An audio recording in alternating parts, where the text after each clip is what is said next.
Hello everyone and welcome back to Sew Granny Sew and our Quilt Builder card deck series, where I will be sharing with you a total of 48 of the unique pattern blocks. My name is Melissa and I would like to take a moment just to personally thank each and every one of you for supporting my channel with all the likes, comments, subs, and shares. I'd also like to tell you how blessed it makes me feel when you take time out of your busy schedule to view the videos I put out. This truly does mean the world to me.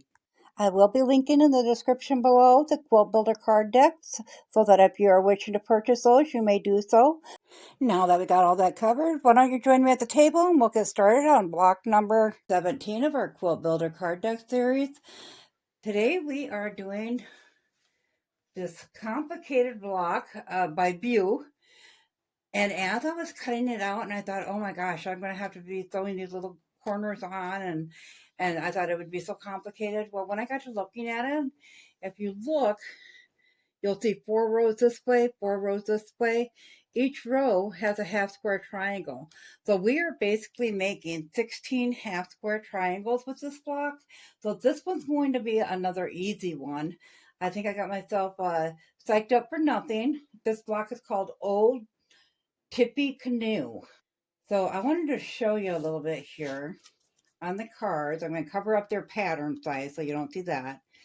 But you can see they have you, I want to make sure it's focused here. They have you cut out for the fabric A, 8 blocks, and then you're going to cut them into triangles. So you'll end up with 16 triangles. And then these here are 4 squares, and you'll cut them into 8 triangles. And that's all this block is. So it looks really intimidating here. But if you look here, you can see, again, they're all just half square triangles. Up here, you can see like it's the X, and then it also looks like 4 diamonds. So I was really getting nervous about this block, and then it was not a big deal. So I did get my Quilt Builder card deck number 3 in. And I wanted to show you that quick. There is a lot of blocks in there, and I think they are going to be a little more complicated. I opened them up and I looked through some of the cards, and they looked really, really complicated to me. But now that I did this one with this block, I'm thinking I'm going to have to go back through here. We are going to pick a block out today for number 18 of our Quilt Builder card deck series. So I'm going to set this one aside and we're going to get started on this block. It is pretty self-explanatory. You got 8 of the red, 8 of the green, and 16 of these, which is our background fabric. So we're just going to take one of each, line up these points in this edge, and put that 1/4 inch seam in there and iron that open. So we're always going to iron it towards the background fabric, and we're going to do 8 in the red and 8 in the green, all matched up with one of these. So I'm going to go ahead and get these all sewn up, ironed flat, and I will meet you back here. So we have all of our squares sewed together now, and after you get them sewed together, I did press them flat as well. Then we're going to snip off these dirt. There'll be one at each corner of the corners you sewed. And then you want to go through and make sure your blocks are all measuring the same size. We will start. This was our letter A, the background fabric. Our letter B was the red, and our letter C was the green. So we will go ahead and lay this out.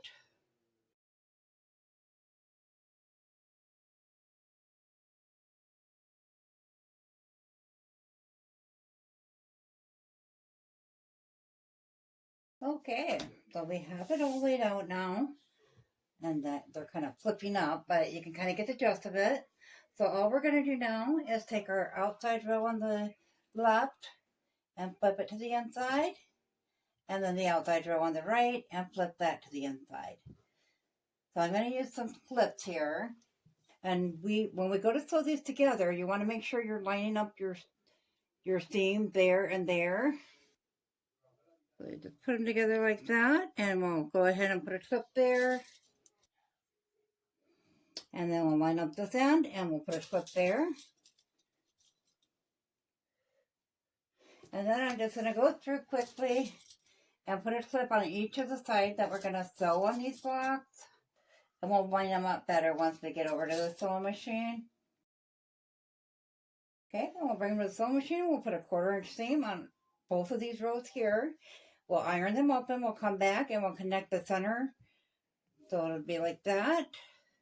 So then we'll connect the center there, always making sure that we line up our diagonal seams on both the squares. So when we're done, we'll have 4 rows. I'll go ahead and get these sewn up, iron flat, and I will meet you back here. We now have our 4 rows sewn together. And on the back, I just ironed this row towards the right, this row towards the left, and all the way down like that. So we're going to go ahead and put our rows together. So we're just going to flip one on top of the other. And our seams will nest because of the way we ironed them. And we will pin those into place. Okay, and we will do the same to this set, but I want to note here, so when you're sewing these, let me see, right here in the middle, so you don't lose your points, you want to make sure that when you're sewing your 1/4 inch seam, you go right across that connection of those 2 seams. Anywhere you come across that, you want to make sure you hit that because that will give you a nice clean point on your square or on your rows. So I'm going to go ahead and get these 2 connected in the same way. Then we'll bring it to the sewing machine. We'll sew a 1/4 inch seam on both of those. We'll come back and put the 2 sections together in the same fashion, and I will meet you back here. We have our block all sewn together and ironed flat. I went ahead and just ironed them all towards the same direction. So as you can see, we have little spots where it definitely needs to be trimmed up, and trim this back down a little bit, and you'll just put your square on there, line up your diagonal line between all these points going across there so you don't have a direct diagonal line. And then we'll just trim down the excess on the outside edges. We're not worried about size right now as far as trimming up. We will do that when we go to put our sashings on.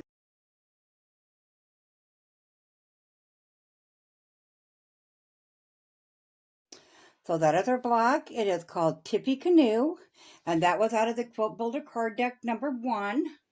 So we'll go ahead and put that one back towards the back so we don't make that a second time. And we are going to pick our next block out of our Quilt Builder card deck number 3. So I did have to go through here because there's some that are a little more advanced than others. So I just put the easier ones like we're used to making in the series towards the front. So we're just going to pick a random one towards the front. And that will be our next block. That one is called the letter X. Pretty simple, it looks like. Some hourglasses and some boxes, and it should be good to go. So let me know in the comment below what you think of this block. Although it looks complicated, it was really easy to put together, really quick. So be sure to tune in. Tomorrow we'll be finishing up our raid quilt. I can't wait for that to get done. Our flannel did finally come in. And as always, guys, if you found this video useful, go ahead and give it a big thumbs up. It really helps our channel grow. If you haven't subscribed yet, go ahead and hit that subscribe button because we'd love to have you here at Sew Granny Sew. Thanks all. Have a great day. Bye.